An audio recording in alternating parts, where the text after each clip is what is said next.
Subscribe कीजिए हमारे YouTube channel को और सबसे पहले वीडियो देखने के लिए बेल आइकन दबाइए ताकि आपको समय से नोटिफिकेशन मिल सके। नमस्कार प्यारे साथियों, आपका स्वागत है हमारे यूट्यूब चैनल में। और देखिए साथियों, हम आपको डीएलएड फोर्थ सेमेस्टर के लिए मैथ करा रहे थे, जिसमें आपका चैप्टर नंबर 13 यानी चैप्टर नंबर 13 आपका चल रहा है और जिसमें वीडियो नंबर आज हम 2 देने वाले हैं। तो इससे पहले का अगर आपने वीडियो नहीं देखा तो आप जरूर देख लीजिएगा, क्योंकि उसमें मैं बहुत ही महत्वपूर्ण पॉइंट के बारे में बात कर चुका हूँ, बहुत ही महत्वपूर्ण बिंदु आपको मैं डिस्कस करा चुका हूँ, तो आप उनको जरूर से जान लीजिएगा। क्योंकि अगर आपने उन पॉइंट्स को, उन आपने कॉन्सेप्ट को नहीं जाना है तो आप इस वीडियो में आपको समझ में नहीं आने वाला है। ठीक है, तो आप पहले का वीडियो देखिएगा, उसके बाद ही इसी वीडियो को देखिएगा ताकि आपको अच्छे से समझ में आ सके। ओके, मैं आप सभी लोगों से रिक्वेस्ट करूंगा कि आप इस वीडियो को जरूर से ज़्यादा अपने दोस्तों के साथ शेयर करिएगा, उनको भी हमारे चैनल से जोड़िएगा ताकि वो भी जुड़कर हमसे पढ़ सकें। तो चलिए वीडियो को स्टार्ट करते हैं। तो देखिए साथियों, ये आपके यहाँ से आगे स्टार्ट करूंगा मैं। तो देख सकते हो चतुर्भुज के अंग, तो चतुर्भुज के अंग के बारे में जानेंगे। देखिए नंबर ए पॉइंट में लिखा हुआ है कि ए बी सी डी शीर्ष वाला एक चतुर्भुज है। तो चतुर्भुज के शीर्ष क्या है? एक ए है, एक बी है, एक सी है और एक डी है। इसे प्रत्येक चतुर्भुज ए बी सी डी से प्रकट करते हैं 4 रेखाखंड हैं। तो 4 रेखाखंड कौन से हैं? ए बी है, बी सी है, डी सी है, सी डी है और डी ए है। जिस तरीके से ये चतुर्भुज बना हुआ था, जैसे इस तरीके से आपका ये चतुर्भुज बना हुआ था। तो चतुर्भुज में आपका बताया गया था कि यहाँ पे आपका ए है, यहाँ आपका बी है, यहाँ आपका सी है, यहाँ आपका डी है। तो यहाँ पे आप पॉइंट देख सकते हो कि यहाँ पे शीर्ष शीर्ष आपके देख सकते हो, यहाँ पे ए है हो गया, एक बी हो गया, एक सी हो गया, एक आपका डी हो गया। ये आपके 4 शीर्ष हो गए। और यहाँ पे चतुर्भुज है वो ए बी सी डी चतुर्भुज है आपका। अब रेखाखंड कह रहा है कि ए बी एक रेखाखंड है, तो हमने बताया था रेखा का खंड ही रेखाखंड कहलाता है, तो इसकी एक फिक्स लेंथ होती है। तो ए बी हो गया, इसके बाद आपका बी सी हो गया, बी सी के बाद आपका देखिए यहाँ से अगर देखेंगे तो आपको क्लियरली चेक होगा। देखिए ए बी ये एक रेखाखंड हो गया, इसके बाद आपका ये बी सी हो गया, ये आपका सी डी हो गया और आपका ये डी ए आपका हो गया। ये सभी आपके रेखाखंड हो गए जिन्हें हम भुजाएं बोलते हैं। और 4 कोण, इसके 4 कोण क्या हो जाएंगे? तो एक ए कोण हो जाएगा, एक बी कोण हो जाएगा, सी कोण हो जाएगा और आपका एक डी कोण हो जाएगा। तो 4 आपके एंगल्स हो गए, 4 आपके भुजाएं हो गई। ठीक है, और इसमें 2 आपके विकट बन जाएंगे। तो विकट आप देख सकते हो यहाँ पे एक आपका बी डी हो जाएगा और आपका एक ए सी विकट आपका बन जाएगा। ठीक है, तो विकटों के बारे में बात करी गई है। ये डायगोनल्स आपके दिए गए हैं, तो आपका यहाँ पे डायगोनल्स ए सी और बी डी हो जाएगा। और चक्री चतुर्भुज के चारों कोणों का योग 360 अंश होता है। तो आप देख सकते हो यहाँ पे जब चक्री चतुर्भुज आपका बनता है तो इनके चतुर्भुज के चारों कोणों का, तो चतुर्भुज के चारों कोणों का योग कितना है आपका? ए बी सी और डी, ये 360 अंश होता है इन सबको मिला करके। इन सब एंगलों को मिला करके अगर हम देखेंगे तो यहाँ पर 360 अंश का आपका एंगल बन जाता है। ठीक है, यही बात कह रहा है। और ये कह रहा है 4 समकोण होता है। तो 4 समकोण मतलब 4 इंटू में 90, 90 का समकोण बनता है, फिर भी आपका 360 ही आएगा। इसलिए लिखा हुआ है कि 4 समकोण आपके बनते हैं। ठीक है, बी पॉइंट देखिएगा, समझ गए होगे इसको।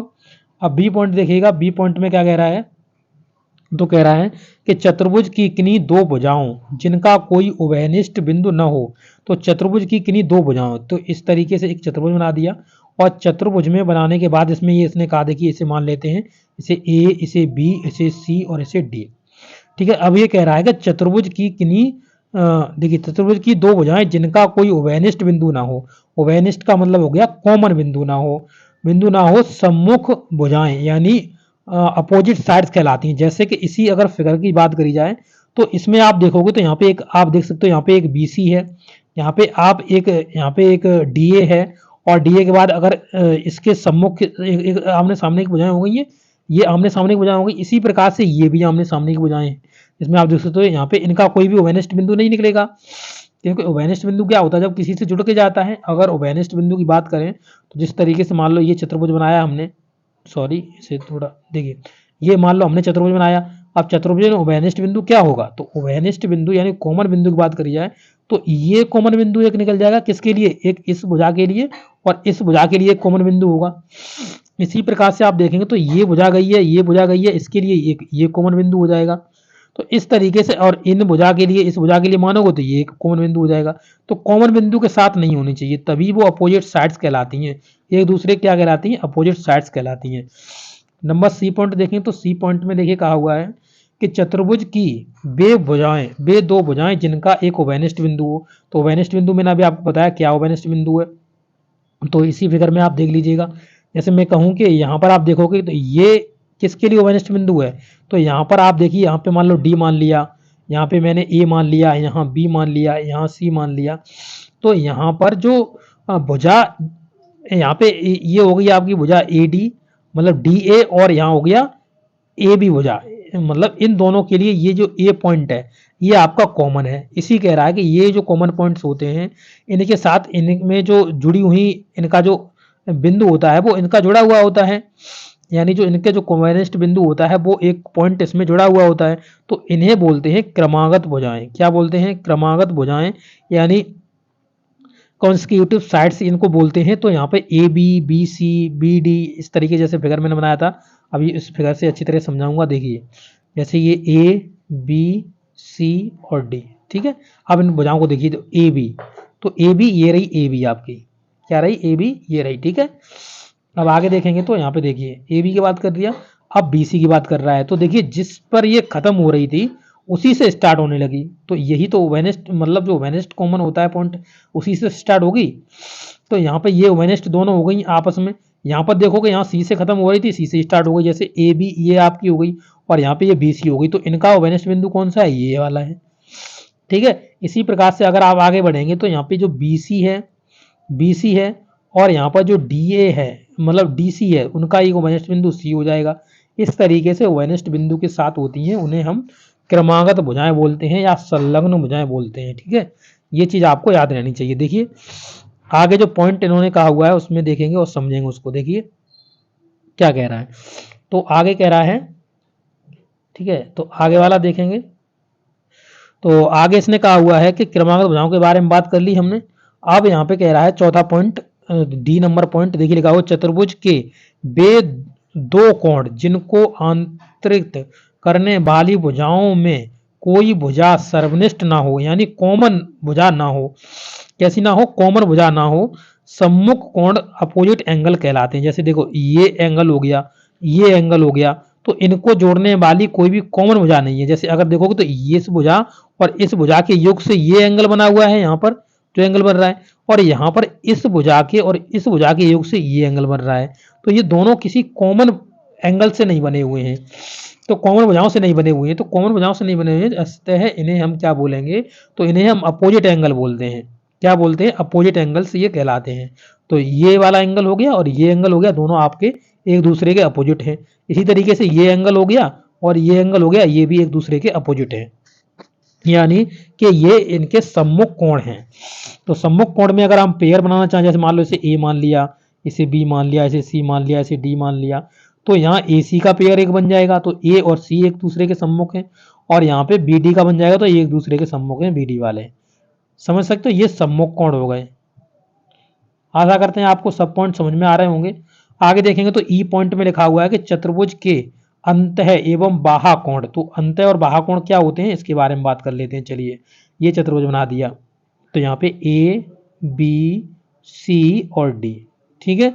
अब कह रहा है कि चतुर्भुज के कोण ए बी सी डी, यानी ये चार आपके कोण हैं, चतुर्भुज के अंतः कोण कहलाते हैं। अंतः कोण यानी ये अंदर वाले कोण, ये देखिए ये अंदर वाले कोण आपके अंतः कोण कहलाएंगे, ठीक है, कोण। और यहाँ पे जो बाह्य कोण हो जाएंगे वो आपके 180 अंश माइनस ए, 180 अंश माइनस बी, 180 अंश माइनस सी, 180 अंश माइनस डी। किस तरीके से? तो मैं यहाँ पे देखो आपको समझाता हूँ कि बाह्य के कोण किस तरीके से काम करते हैं। जैसे इस ए का बाहरी कोण निकालोगे तो ये आंतरिक कोण हो गया, ये वाला आंतरिक कोण हो गया, और ये जो रह गया ये बाह्य कोण हो गया। तो यहाँ जो स्ट्रेट लाइन होती है इस तरीके से, इस पर कितने अंश का कोण बनता है? 180 अंश का एंगल बनता है, ठीक है।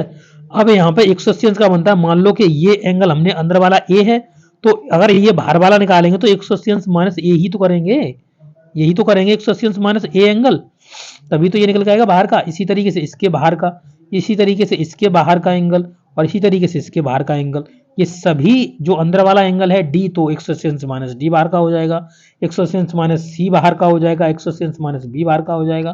तो इस तरीके से ये आपके बाह्य एंगल हो जाएंगे, ठीक है। इसी प्रकार से लास्ट देखिएगा चतुर्भुज एफ, चतुर्भुज के आंतरिक एवं बाह्य कोण, चारों भुजाओं से घिरे हुए चतुर्भुज के अंतः भाग और उत्तल भाग में चतुर्भुज के अवतल भाग को बाहा भाग कहते हैं। जैसे इस तरीके से, जैसे आप देखिए ये हो गया आपका, ये जो इसका जो भाग आंतरिक भाग होगा वो क्या होगा, तो ये आप देख सकते हो यहाँ पे ये जो जितना भी पोर्शन आपको दिख रहा है ये सभी आंतरिक भाग है।